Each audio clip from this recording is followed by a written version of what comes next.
Presenting Civil Guruji app available in Google Play Store. Download now. Hello engineers, मैं engineer and corporate trainer Syed Mohammad Talha एक बार फिर से आप सभी का स्वागत करता हूं आपके अपने पसंदीदा यूट्यूब चैनल सिविल गुरुजी में, जहां पे हम बात करते हैं सिविल इंजीनियर्स के बारे में।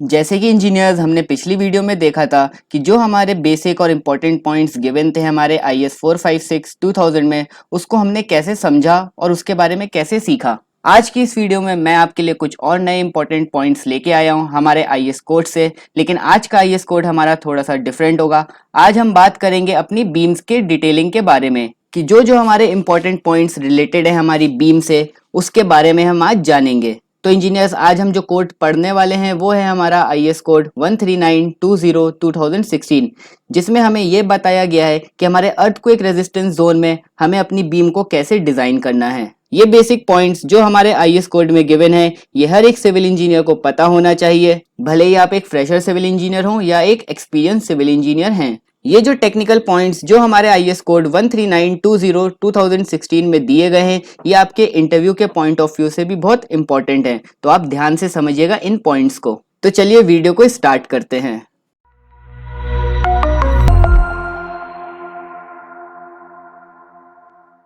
तो जो सबसे पहला पॉइंट आ रहा है हमारा वो ये है कि what is the value of width to depth ratio of beam when we design in earthquake zone. आप समझ रहे हैं कि क्वेश्चन हमसे क्या पूछ रहा है। क्वेश्चन हमसे ये पूछ रहा है कि हमारी विड्थ टू डेप्थ की रेशियो क्या होनी चाहिए जब हम बीम को डिजाइन करें अपने अर्थक्वेक जोन में। तो उसका आंसर आपको कहां पे मिलेगा, जब आप IS कोड 13920 के पेज नंबर 4 क्लॉज नंबर 6.1.1 में जाएंगे तो वहां पे आपको इसके बारे में बताया गया है। जैसे कि आप देख रहे हैं कि यहाँ पे लिखा है beams shall preferably have width to depth ratio of more than 0.3। मतलब कि जो हमारी विड्थ टू डेप्थ का रेशियो होना चाहिए वो मोर देन होना चाहिए 0.3 से। चलिए इसको एक एग्जाम्पल से समझते हैं। जैसे कि आप यहाँ पे देख रहे हैं कि मैंने एक बीम का क्रॉस सेक्शन बनाया है जिसकी विड्थ है मेरे पास 250 mm और डेप्थ है मेरे पास 450 mm। अब ये पॉइंट हमसे क्या कह रहा है, जो हमारी विड्थ है उसको अगर हम डेप्थ से डिवाइड कर दें और उसका जो रेशियो होना चाहिए वो 0.3 से ज्यादा होना चाहिए। तो चलिए देखते हैं, विड्थ क्या है हमारी 250, उसको डिवाइड कर दीजिए 450 से और इसको इक्वल टू कर दिया तो क्या आंसर आया हमारे पास 0.56। मतलब कि इस टाइप की बीम जिसकी विड्थ हमारी 250 है और डेप्थ हमारी 450 है, हम इसको डिजाइन कर सकते हैं। अगर ये वैल्यू हमारी 0.3 से कम आ जाती तो हम उस बीम को डिजाइन नहीं कर सकते, मतलब कि हम वहां पे उस टाइप की बीम को नहीं प्रोवाइड करेंगे। नेक्स्ट पॉइंट की तरफ चलते हैं, जो है what is the minimum width of beam. हमें बीम की मिनिमम विड्थ कितनी प्रोवाइड करनी चाहिए। तो ये आपको कहाँ दिया है, जब आप IS कोड में जाएंगे उसके पेज नंबर 4 क्लॉज नंबर 6.1.2 में, तो वहां पे आपको बताया गया है कि आपको मिनिमम विड्थ अपने बीम की क्या रखनी है। तो जैसे कि आप यहाँ पे देख रहे हैं कि लिखा है beams shall not have width less than 200 mm। मतलब कि जो भी हम बीम डिजाइन करेंगे उसकी जो मिनिमम विड्थ हमें रखनी है वो हमें कम से कम 200 mm रखनी है। ये पॉइंट आप ध्यान रखिएगा इंजीनियर्स, अगर आप इंटरव्यू देने जा रहे हो डिजाइनिंग से रिलेटेड, हो सकता है आपसे ये सवाल पूछा जाए। चलिए नेक्स्ट पॉइंट की तरफ चलते हैं, जो है हमारा what is the maximum depth of beam. Beam की हम मैक्सिमम डेप्थ कितनी प्रोवाइड कर सकते हैं। तो जब आप IS code page number 4 clause number 6.1.3 और IS कोड कौन सा हमारा 13920, तो उसके क्लॉज में जब आप जाएंगे 6.1.3 में, वहां पे आपको बताया गया है कि आपको मैक्सिमम डेप्थ ऑफ बीम कितनी प्रोवाइड करनी है। जैसे कि आप देख रहे हैं यहाँ पे लिखा है beams shall not have depth D more than 1/4 of clear span. मतलब कि जो हमारी बीम की डेप्थ होगी वो हमारे क्लियर स्पैन के 1/4 से ज्यादा नहीं होनी चाहिए। चलिए इसको एक एग्जाम्पल से समझते हैं। जैसे कि मैंने आपको यहाँ पे दिखा रहा हूँ एक बीम जो हमारी एक कॉलम से स्टार्ट हो रही है और दूसरे कॉलम पे जाके खत्म हो रही है। इसकी जो क्लियर स्पैन है वो हमारे पास 2800 mm है।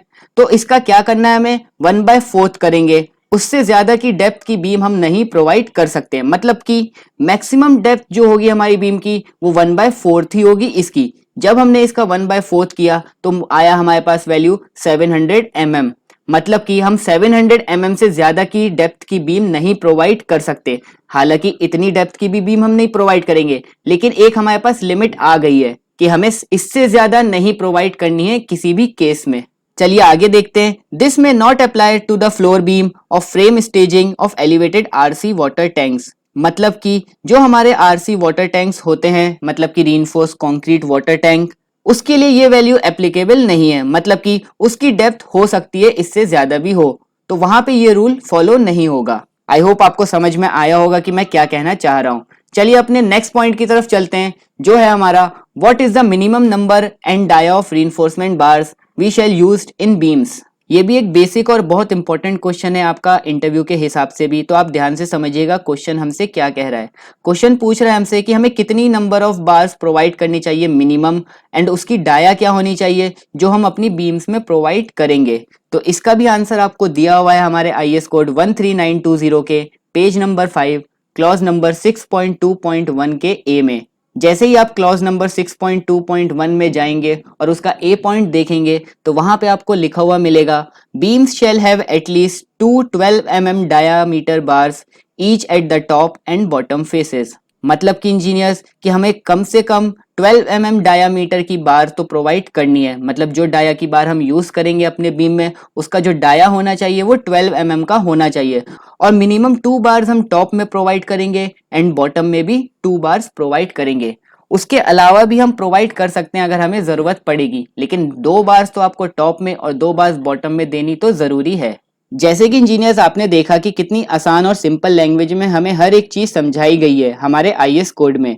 बस हमें क्या करना है, उसे एक बार समझना है पढ़ने के बाद। बहुत सारी चीजें हमें IS कोड में बताई गई हैं, आप जाइए और उसको पढ़ना स्टार्ट करिए, आपके इंटरव्यू तो यूं ही निकल जाएंगे। और इंजीनियर साथ ही साथ मैं आपको ये भी बताना चाहता हूँ कि यदि आप और भी डिटेल पर चाहते हैं सीखना एंड अपनी नॉलेज को इंक्रीज करना, तो आप सिविल गुरुजी के साथ जुड़ सकते हैं, जिसमें वो प्रोवाइड करता है ट्रेनिंग हर एक पार्ट में, जो है estimation, billing, quantity survey, rate analysis, bar bending schedule, contract and tendering. उसी के साथ सॉफ्टवेयर स्किल्स की बात करें तो AutoCAD, Revit architecture, Microsoft project, ETABS, structural, resume making. तो आप ये सिविल गुरुजी के साथ सीख सकते हैं, जो है कंस्ट्रक्शन ऑपरेटिंग प्रोसेस, जो 3 मंथ्स की ऑनलाइन ट्रेनिंग कोर्स, जिसमें हम आपको इंडस्ट्री की रिक्वायरमेंट के हिसाब से तैयार करते हैं, एंड इसी के साथ आपको हम life time course access provide करते हैं। आपको सिर्फ कॉल करना है 9111001234 पर और आप सारी की सारी जानकारी ले सकते हैं। इंजीनियर्स अगर बात करें कोर्स की फीस की, तो इसकी जो अमाउंट है वो 60,000 रुपीज है, लेकिन सिविल गुरुजी इंजीनियर्स की लर्निंग के लिए इस कोर्स को प्रोवाइड करता है सिर्फ 14,847 रुपीज में। आपको सिर्फ कोड यूज करना है जो है गुरुजी, और ये कोर्स आपको एक्सेस हो जाएगा 60,000 का कोर्स 14,847 रुपीज में। अगर आप ये कोर्स अभी एक्सेस करते हैं तो नीचे डिस्क्रिप्शन में लिंक मौजूद है, तो आपको एड ऑन कोर्सेज भी प्रोवाइड किए जाएंगे, जो हैं STAAD Pro, Primavera, 3ds Max, DPR, job detective. तो जल्दी करिए इंजीनियर्स एंड स्टार्ट करिए सीखना, क्योंकि सीखना ही जरूरी है इस इंडस्ट्री के हिसाब से अगर आपको ग्रो करना है। इसी के साथ साथ आपको मिलता है ट्रेनिंग सर्टिफिकेट, जो कि कोर्स कंप्लीशन सर्टिफिकेट होता है, सारी की सारी प्रैक्टिकल स्किल्स का, जो कि ISO सर्टिफाइड सर्टिफिकेट होता है, और उसी के साथ आपको हर एक सॉफ्टवेयर का इंडिविजुअल सर्टिफिकेट भी मिलता है, AutoCAD, Revit, ETABS, 3ds Max, SketchUp, MSP, Microsoft project. तो लिंक डिस्क्रिप्शन में मौजूद है, जल्दी से जाइए और कोर्स को जल्दी से जल्दी एक्सेस करिए। चलिए इंजीनियर्स वापस चलते हैं अपने IS कोड की तरफ और देखते हैं कि उसमें और क्या डिटेल पे बताया गया है हमारी बीम्स के बारे में। चलिए अपने नेक्स्ट क्वेश्चन की तरफ चलते हैं, जो है हमारा what is the minimum diameter of link we shall used in beams. अब जैसे कि इंजीनियर्स हमने बीम्स की डिटेल्स के बारे में तो समझ लिया, लेकिन अब क्या है, उसमें जो हमने रीइंफोर्समेंट प्रोवाइड करी है अपनी बीम्स में, उसको टाई करने के लिए भी हमें जरूरत है कुछ ना कुछ। तो उसके लिए हम क्या यूज करते हैं, स्टीरअप को। तो यहाँ पे क्वेश्चन क्या पूछ रहा है कि जो हम स्टीरअप यूज कर रहे हैं उसके मिनिमम डायमीटर कितना होना चाहिए। तो इंजीनियर्स ये भी आपको IS कोड में मिल जाएगा, कौन से पेज नंबर 6 पर, क्लॉज नंबर 6.3.2 पे। वहां पे लिखा है the minimum diameter of link shall be 8 mm। मतलब कि जो हम अपनी बीम के रीइंफोर्समेंट को बांधने के लिए स्टीरअप यूज कर रहे हैं, उसका जो डायमीटर होना चाहिए मिनिमम, वो 8 mm का होना चाहिए। चलिए नेक्स्ट पॉइंट की तरफ चलते हैं, जो है हमारा what is the minimum distance of first link eight beam column junction. ये क्वेश्चन बहुत इंपॉर्टेंट है इंजीनियर्स। यहाँ पे क्वेश्चन क्या पूछ रहा है हमसे कि हमें मिनिमम डिस्टेंस कितनी रखनी है अपने स्टीरअप की, कहाँ से, बीम कॉलम के जंक्शन से। जो हमारे बीम कॉलम का जंक्शन है, वहां पे जो हम स्टीरअप प्रोवाइड करेंगे, पहली स्टीरअप जो लगाएंगे उस जंक्शन पे, वो कॉलम के फेस से कितनी डिस्टेंस पर होनी चाहिए।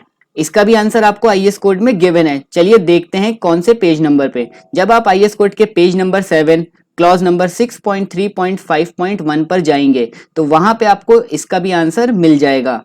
तो वहां पे जो लाइन कह रही है हमारे क्लॉज की वो ये है, the first link shall be at a distance not exceeding 50 mm from the joint face. मतलब कि जो हम अपना स्ट्रक्चर डिजाइन करेंगे अर्थक्वेक जोन में, तो हम वहां पे जो स्टीरअप प्रोवाइड करेंगे बीम और कॉलम के जंक्शन पे, उसकी जो मैक्सिमम डिस्टेंस होनी चाहिए कॉलम फेस से वो आपको 50 mm तो रखनी है, इससे ज्यादा आप नहीं कर सकते। जैसे कि इंजीनियर्स आपको पता है कि शियर फोर्स की वैल्यू बहुत ज्यादा होती है हमारे जंक्शंस पे और नेगेटिव बेंडिंग मोमेंट भी बहुत ज्यादा ही एक्ट करता है, तो इसकी वजह से वहां से फेलियर होने के चांसेस बहुत ज्यादा बढ़ जाते हैं अर्थक्वेक जोन में। तो इसीलिए वहां का जो हमारा आरसीसी मेंबर है उसको हमें स्ट्रांग बना के रखना है। तो इसीलिए हमें जो मैक्सिमम डिस्टेंस प्रोवाइड करनी है अपने स्टीरअप की कॉलम फेस से वो हमारी 50 mm से ज्यादा ना हो। आप ये बात ध्यान रखिएगा। चलिए मैं दिखाता हूं आपको। जैसे कि यहाँ पे मैंने शो किया कि आप कितना एक्सीड कर सकते हैं हमारे कॉलम फेस से, वो है आपका मैक्सिमम 50 mm। ये पॉइंट आप ध्यान रखिएगा, बहुत इंपॉर्टेंट पॉइंट है ये। लास्ट पॉइंट की तरफ चलते हैं जो है हमारा, what is the minimum spacing between two links at splicing junction. ये भी एक बेसिक क्वेश्चन है इंटरव्यू से रिलेटेड इंजीनियर्स, बहुत इंपॉर्टेंट, आपको पता भी होना चाहिए ये बात। क्या पूछ रहा है हमसे क्वेश्चन कि जो हमारी लैपिंग हो रही है उस लैपिंग पे हमें कितनी मिनिमम स्पेसिंग रखनी चाहिए दो लिंक्स के बीच में, या कह लें दो स्टीरअप्स के बीच में। तो ये भी आपको आईएस कोड में दिया है। कौन से पेज नंबर 5 क्लॉज नंबर 6.2.6.1 में, और उसका ए पॉइंट। तो वहां पे लिखा हुआ है जैसे कि आप देख रहे हैं, when adopted closed links shall be provided over the entire length over which the longitudinal bars are spliced। मतलब कि आईएस कोड क्या कह रहा है हमारा कि हमें क्लोज लिंक्स तो प्रोवाइड करने चाहिए पूरी लेंथ में अपनी लॉन्गिट्यूडनल बार्स में जो हमारी लैप हो रही हैं। तो अब देखते हैं कि उसकी स्पेसिंग हम मैक्सिमम से मैक्सिमम कितनी रख सकते हैं अपनी लैपिंग पे। तो जब आप ए पॉइंट में देखेंगे तो वहां पे ये आंसर भी आपको मिल जाएगा। तो वो क्या कह रहा है हमसे point, the spacing of these links shall not exceed 150 mm। मतलब कि जहां पे हमारी लैप हो रही होगी बीम में रीइंफोर्समेंट की, तो वहां पे जो हमें स्टीरअप प्रोवाइड करनी चाहिए उसकी जो स्पेसिंग होगी वो हमारी मैक्सिमम से मैक्सिमम कितनी जा सकती है, 150 mm। जैसे कि इंजीनियर्स हम लैप लेंथ तो अच्छे से प्रोवाइड करते हैं, लेकिन एक्स्ट्रा सेफ्टी प्रोवाइड करने के लिए हमें क्या करना पड़ता है, स्टीरअप्स को क्लोजली पैक करना पड़ता है। अगर हमारी स्पेसिंग ज्यादा हो जाएगी स्टीरअप्स की अपने लैपिंग जोन पे तो वहां से फेलियर होने के चांसेस बढ़ जाएंगे। इसीलिए आपने देखा होगा ड्राइंग्स में जहां पे लैपिंग हो रही होती है वहां पे हमारी जो स्पेसिंग दी गई होती है स्टीरअप्स के बीच की वो ज्यादा से ज्यादा 150 mm तक ही गिवन होती है। और जैसे ही आप दूसरी जगह देखेंगे जहां पे लैप जोन नहीं होगा हमारा, वहां पे स्टीरअप्स की स्पेसिंग 200 mm भी लिखी हुई मिलती है आपको। तो ये बात आप ध्यान रखिएगा कि हमारी 150 mm क्यों हो रही है वहां पे और 200 mm क्यों हो रही है स्पेसिंग। तो आपको आज ये डाउट भी क्लियर हो गया होगा कि हम दो टाइप की स्पेसिंग क्यों प्रोवाइड कर रहे हैं एक ही बीम में। एक जगह हम लैप प्रोवाइड कर रहे हैं इसीलिए वहां पे स्पेसिंग हमें कम रखनी है, और जहां पे लैप नहीं आ रहा वहां पे हम स्पेसिंग ज्यादा भी रख सकते हैं।